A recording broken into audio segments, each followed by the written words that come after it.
Salut et bienvenue dans cette vidéo où on va parler de All of Us Are Dead, le dernier K-drama d'horreur qui est en train de faire un véritable carton sur Netflix.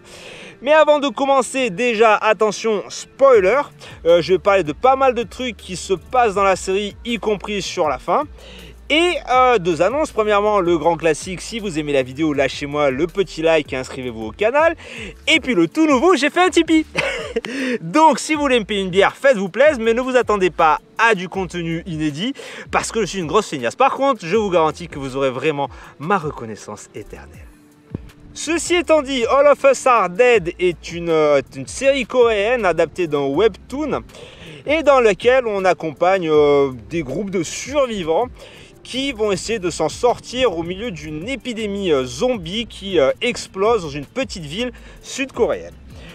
J'ai beaucoup aimé le côté gore, j'avoue, il y a de la tripe, il y a des morceaux de chair arrachés, il y a des yeux crevés, enfin bref, ça me rappelle du bon vieux Roméo et j'ai vraiment kiffé cet aspect, j'ai kiffé l'aspect tendu, même si bon... Alors, on est quand même sorti de Game of Thrones, Squid Game, les Walking Dead. Donc, le côté on va s'attacher aux personnages en sachant qu'ils vont se faire défoncer au cours de la série. Bah ouais, ça colle moins hein, maintenant. Mais ouais, c'est quand même sympa. Et puis surtout, il y a quand même des moments tendus, quoi. Hein, je veux dire, vraiment tendus. Comme, je crois que c'est l'épisode 2 où ça commence à partir en couille, l'épidémie dans le collège, là, enfin dans le lycée, pardon. Ouais, là c'est tendu quoi. Je dois avouer qu'il y a quand même des moments où c'est stressant. Donc ça c'est les côtés positifs. Autre côté positif surprise que j'ai eu, c'est que j'ai appris un truc. Alors ouais, qui l'aurait dit? J'ai appris la règle des 3 en survie. Alors c'est quoi la règle des 3? C'est tout ce qui peut te tuer. C'est 3 minutes sans respirer, 3 jours sans boire, 3 semaines sans manger et 3 mois sans voir personne. Et alors j'ai été très fier de sortir ça dans un repas récemment, voilà, un moment. J'ai appris ça dans un K-drama et ouais, tu vois, c'est utile. Donc j'ai trouvé ça vraiment sympa. Autre côté que j'ai vraiment kiffé, même si j'ai trouvé sous-exploité, mais je peux parler de ça un peu plus tard, c'est le côté des zombies. Alors c'est quoi les zombies? C'est ces humains qui sont transformés en zombies, mais qui malgré ça restent humains, ils restent conscients, ils peuvent réfléchir, enfin bref quoi, et puis ils ont tous un petit peu les super pouvoirs entre guillemets des zombies. Ils ont une audition supérieure à la moyenne, un odorat pareil qui est plus sensible, ils sont plus forts, enfin bref quoi, puis ils peuvent pas crever quoi, donc le seul problème c'est qu'évidemment ils veulent bouffer de la chair humaine.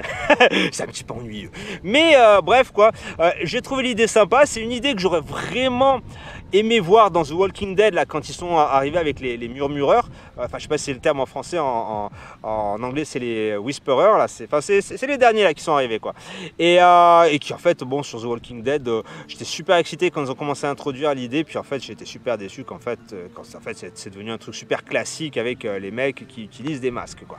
Donc voilà, c'est un concept qui a été effleuré dans l'Armée des morts de Netflix. Mais bon voilà, alors qu'est-ce que je trouve cool sur les zombies?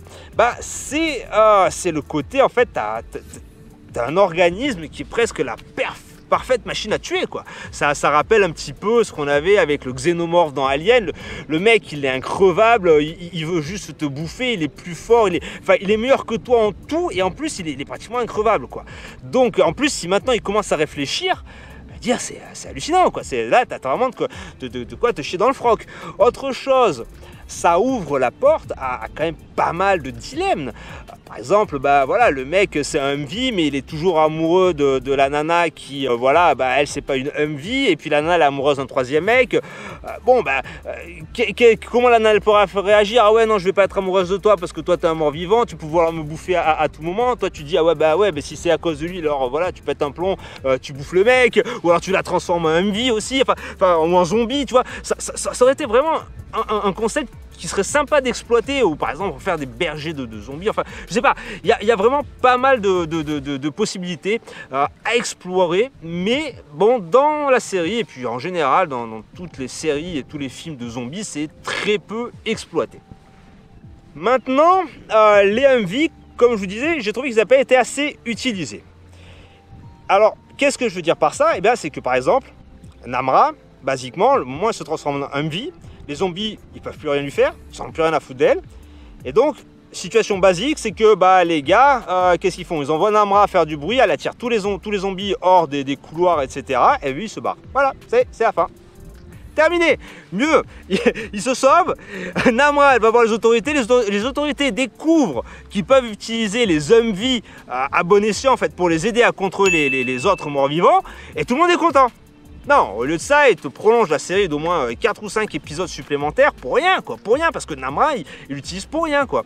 Autre chose, Namra, là, les mecs, ils ont quand même passé 3 jours sans boire, bouffer, sans rien faire, quoi. Ils auraient très bien pu envoyer Namra chercher à bouffer. Parce que, les gars, ils passent 3 jours sans bouffer, mais ils courent quand même comme des lapins. Je veux dire, essaie de passer 3 jours sans boire, sans bouffer, après tu vas me dire si tu arrives à courir comme un lapin, même avec une horde de zombies au cul. C'est complètement artificiel comme situation. Et là d'ailleurs, c'est un petit peu le point de la série qui, moi, m'a fait décrocher de la série, c'est qu'on a pas mal de situations qui sont artificielles, qui sont faussement stressantes. Alors, qu'est-ce que je veux dire par là? C'est par exemple, tu as le coup des flics, là, les 2 flics. Je veux dire, ils le disent même dans la série, ils le disent même. Là, ils découvrent que la réponse au virus est planquée dans un ordinateur qui est là dans le collège. Les mecs, qu'est-ce qu'ils font? Au lieu d'aller voir les autorités et de leur dire, bon voilà, on a cette info qui est cruciale, il faut envoyer une équipe pour récupérer à tout prix cet ordinateur. Non, les mecs, c'est les 2 seuls à avoir cette information. Et les mecs, ils décident de faire quoi? De foncer dans une ville infestée de zombies. Non mais, attends, t'es débile. Je veux dire, le mec, il est débile, il a un QI de 2. Et le pire, c'est que son subalterne lui dit, mais attends, ça serait pas mieux qu'on prévienne les autres, parce que si on crève, personne n'aura l'information. Et l'autre lui dit, non, on va continuer. Non, attends. Ça, toute la partie du flic, tu la dégages de la série. Ça n'existe pas. Dans la vraie vie, ça n'aurait pas existé. Donc, après, autre situation. Alors, quand on avance vers la fin de la série, plus on avance vers la fin de la série, et plus c'est catastrophique.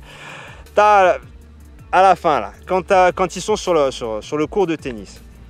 Non, sérieusement, je veux dire, ils sont quand même sur un court de tennis, t'as une porte qui a des gonds métalliques, qui a une putain de fermeture métallique. Et là, les zombies arrivent en petits groupes, parce que je veux dire, c'est quand même pas non plus le truc monstrueux, mais ils défoncent la porte, la porte tombe. Je dis, oula, oui, bon, déjà, ça va, quoi. Mais juste après ça, les zombies sont retenus par les filets du court de tennis. Non, est-ce que tu me prends pour un con? Je veux dire, c'est une situation qui est, je sais pas, où les mecs ils sont déjà tous morts, ou alors ils défoncent pas la porte, mais je veux dire, tu fais pas, voilà, cet épisode il est pourri pour ça, quoi. Mais, le pompon, et là je suis désolé, c'est là où j'ai vraiment décroché, ça a dû être, je crois, le 2e ou 3e épisode, c'est que, depuis 1968, si je me trompe pas, depuis la nuit des morts vivants, on sait que la méthode la plus efficace pour se débarrasser d'un mort-vivant, c'est le traumatisme crânien. C'est-à-dire que ça soit une balle dans la tronche, je veux dire un bon gros coup de batte en travers de la gueule, je sais pas, n'importe quoi, mais tu fracasses le crâne de la créature. C'est la seule chose qui est vraiment efficace. Et là, on est en 2022 et on a un groupe d'adolescents qui ne le sait pas. Je veux dire, ils agissent comme si j'avais jamais vu un putain de film de zombies. Et je dis bien, ils agissent. Parce que les mecs, ils font quand même référence au train pour Busan. Donc ça veut dire qu'ils l'ont vu. Mais les mecs sont tellement cons qu'ils sont pas foutus d'appliquer une des techniques qu'ils ont vues dans le film. C'est-à-dire, je sais pas, mettre des trucs autour des avant-bras, là, comme ils font dans le train pour Busan. N'importe quoi. Mais surtout, il n'y a aucun moment où ils visent la tête. Je veux dire, sans déconner, il n'y a pas un épisode où 10 fois par épisode, je me sentais comme Thanos qui disait « Vise la tête, t'aurais dû aller sur la tête !» Putain! Sur ce, on se revoit prochainement. Allez, amusez-vous bien!